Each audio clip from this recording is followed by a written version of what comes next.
So I've been in some conversations lately with other white folks, and we get to talking about the current reality. Black Lives Matter. We talk about racial injustice. We talk about our history with slavery. We talk about segregation. We talk about lynching. We talk about whatever it is.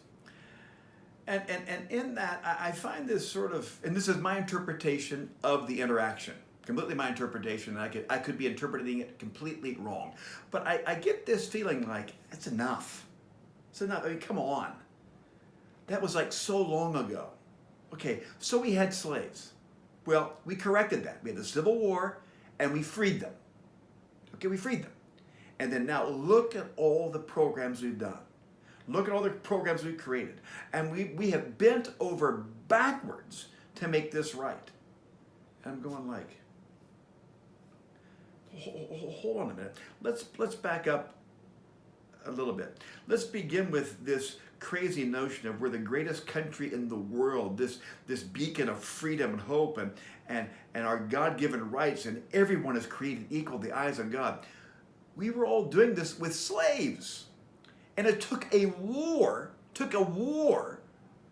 for us to not have them, because it was so embedded in us. We enslaved other human beings, bought and sold other human beings. Oh, but that was back then, and I had nothing to do with it. But think about the moral, ethical, spiritual, emotional injustice and abuse that puts on a whole segment of humanity. Oh, yeah, that was in the past, though. But then look at all we've done, all the programs, all we've done. Well, then there were years and years of segregation, of lynching, of inequality, inability to vote, not considered fully human, different water fountains, different bathrooms. Oh, well, we were still working through the whole thing. But now they have equal rights. That was like 1960. That's during my life. So just in the past 55 years, we've legislated somehow, well, okay, you're equal. Okay, you can do everything we can do, and there don't have to be separate bathrooms. Okay, all right, we've done it. We've done it. I mean, the insanity of that, the insanity that we think we've done so much, and that it's all right, and not looking back at the craziness of that, the craziness of that. Still all the while puffing up our chests so big like we're the greatest country the world has ever known, this beacon of freedom and peace, and come all the while be subjugated an entire class of people as less than us. Till just recently. And we're completely fine with that.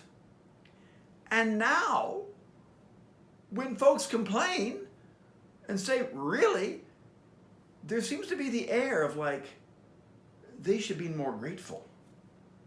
They should be more grateful. Do they know all the things we've done for them? All the sacrifices? I mean, our generosity, the sacrifices we've made have almost been working against us. Almost made it harder for us. I mean, we've made things so good for them. We've provided so many programs and initiatives and efforts, and it's actually made it harder for us now. They need to be more grateful. My mind almost, I can't get my head around it. Do they know what we've done for them? I hear, and I've heard several times. And I would say, but do you know what we've done to them? Do you know what we've done to them and continue to do to them? It's crazy.